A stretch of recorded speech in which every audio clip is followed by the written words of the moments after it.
Warning: our YouTube channel and its videos may contain scenes, language, and content that may not be appropriate for all audiences. These videos include surveillance footage, undercover pursuit of suspects, actual police and rescue operations, and fearless confrontations. If you do not approve of the content, please do not watch our videos. If you wish to continue, we strongly advise that you proceed with caution. Viewers' discretion is advised. Huli sa akto, mobile car ng pulis. Pumarada sa no parking area. May responde ba, Chief? Okay, Ben, ito. Matraffic talaga ho mga ka-KP ngayon kahit saan po tayo pumunta. Pero dito ho sa may Anonas sa lungsod po ng Quezon, doble pasakit po kung tayo po'y dumaan dyan. Paano ba naman ang naaktuhan po ng Kilos Pronto? Yung nakabalagbag pong sasakyan, sana ho, ito po'y para sa sibilyan. Hindi ho eh. Gobyerno ho, pulis pa. Naku po, panoorin natin.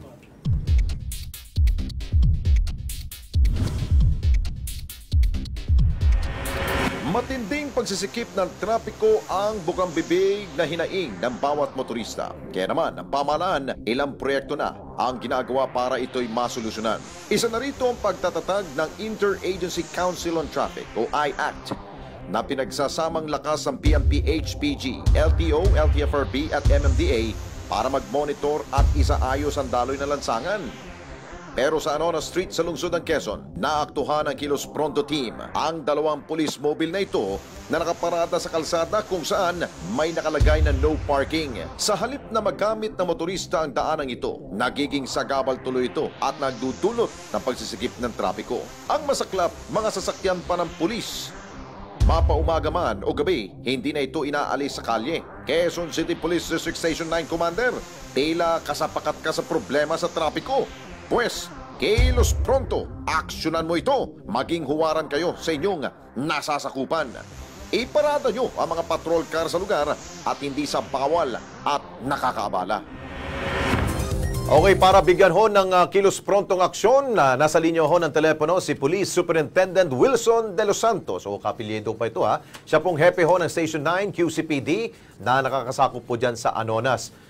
Colonel, magandang gabi ho. Si Alex Santos po to sa Kilos Pronto. Kasama ko po si Ben Tulfo sa UNTV po tayo live. Colonel, good evening. Magandang gabi po, Sir Alex at saka Sir Ben Tulfo. Opo. Colonel, may ko-confirm ba ho ninyo na sa inyo po bang mobile unit po bang na nakahambalang po dyan sa Anonas Street?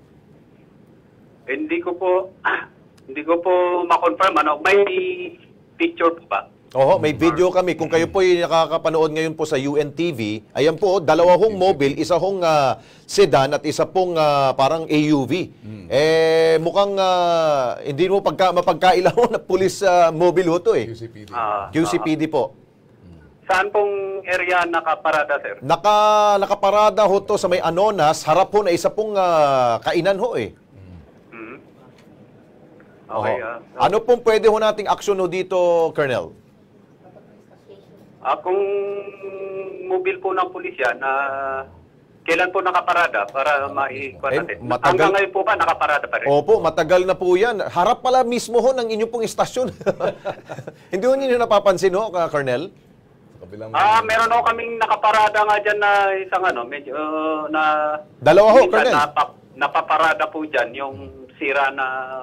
Ayun. Colonel, parang kayo ho'y kasapakat na ho sa problema sa trapiko dahil po dyan sa nangyari ho dyan. Ano bang pwede ho natin gawin bilang kayo pong commander po dyan sa Station 9? Papaalis ko na lang po yung mobile yan at matanggal yan. Maaring makasira na po yan kaya hindi natanggal kaagad. Oho, dahil ang MMDA po seryoso sila sa pagtanggal ho kahit na sirang sasakyan, tinatanggal ho yan. Okay. Oho. Colonel, ganito lang, Colonel, at okay naman yung sinabi mo kanina, patatanggal mo. Pero kung mas maganda, Colonel, kasi sa amin ho kasi, pinadala ho sa amin to, tinawag ho, napitikan din ho namin. Kaya bago ho maging malaking issue ho yan, kasi nakaparada ho sa no parking zone. Nakalagay ho karatula. Pero kung nakaparada lang ho dyan na wala naman magkukos ng traffic, okay lang. Kaya lang, meron pa hong nakalagay kasi no parking zone doon sa lugar mismo, sa harapan ho ninyo. So, yun ho naging malaking issue roon, sir. Pwede ho bang magawa natin yan ng paraan?